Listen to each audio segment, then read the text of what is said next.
សម្រងគ្មានផ្ទឹមចិត្តបងសង្ឃឹមរាល់ថ្ងៃហើយទៅក៏និយាយណាថ្លៃ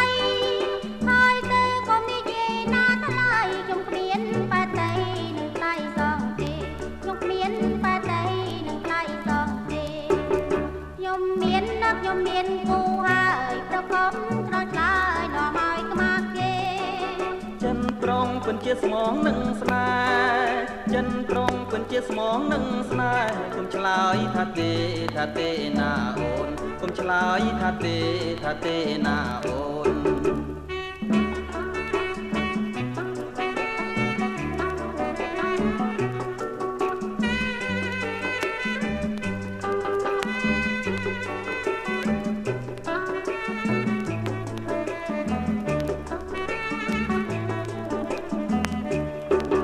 ស្រីស្រងសម្រងគ្មានផ្ទឹមចិត្តបងសង្ឃឹមរាល់ថ្ងៃ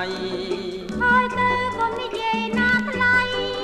ហើយទៅក៏និយាយណាថ្លៃខ្ញុំគ្មានបាតីនឹងថ្លៃសងទេខ្ញុំគ្មានបាតីនឹងថ្លៃសងទេខ្ញុំមានគូហើយប្រកបស្រោចឡើយនាំឲ្យខ្មាស់គេចិនប្រងពិនជាស្មងនឹងស្នេហ៍ចិនប្រងពិនជាស្មងនឹងស្នេហ៍គុំឆ្លើយថាទេណាអូនគុំឆ្លើយថាទេណាអូន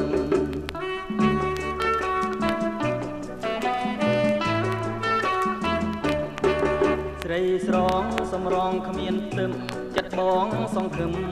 មរាល់ថ្ងៃហើយទៅក៏និយាយណាថ្លៃហើយទៅក៏និយាយណាថ្លៃខ្ញុំគ្មានបាតីនឹងថ្លៃសងទេខ្ញុំគ្មានបាតីនឹងថ្លៃសងទេ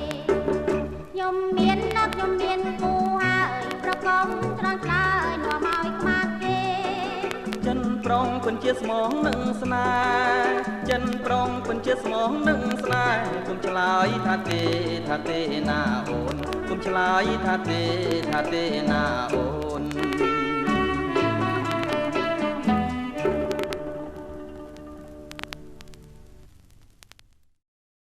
កុំសោកអូយសោកកាផឹកស្រាឡូឡាព្រមក្លែងកំសាន្តយំសូមមកគោរពរាប់អាន